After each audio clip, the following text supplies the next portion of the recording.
এক সাহসী যুবকের গল্প। একদিন এক পর্দাশীল মুসলিম মহিলা আসলেন বাজারে কিছু অলংকার কিনবেন বলে।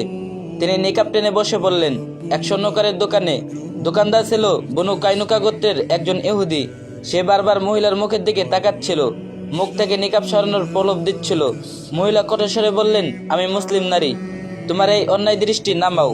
দোকানদার মুখে হাসলো, কিন্তু মনে অন্য চিন্তা। যখন মহিলা মাথা নিচু করে কিছু জিনিস দেখছিলেন, সে চুপি চুপি তার কাপড়ের পেছনে অংশ চেয়ারের সাথে বেঁধে দিল। কিছুক্ষণ পর মহিলা উঠতেই চেয়ারে আটকানো কাপড় ছিঁড়ে গেল এবং মুহূর্তের মধ্যে তার শরীরের কিছু অংশ উন্মুক্ত হয়ে পড়ল। চারপাশের ইহুদিরা হেসে উঠল।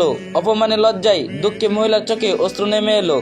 বাজারের এক পাশে দাঁড়িয়ে এই দৃশ্য দেখছিলেন এক যুবক আনসারি মুসলিম।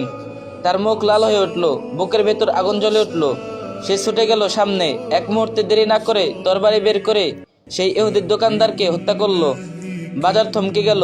বনু কাইনুকার লোকেরা চিৎকার করে উঠল, আমাদের লোককে মেরেছে, ওকে ধরো। তারা সবাই মিলে সেই মুসলিম যুবকের উপর ঝাঁপিয়ে পড়ল।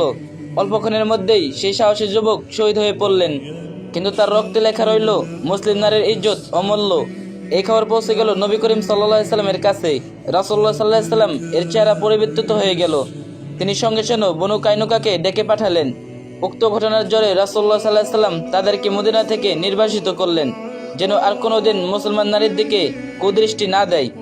এই সুন্দর ঘটনাটা যদি আপনার কাছে ভালো লাগে, তাহলে অবশ্যই ভিডিওটি শেয়ার করে দেবেন, আর যে যত পারেন বেশি বেশি কপি লিঙ্ক করে দিন।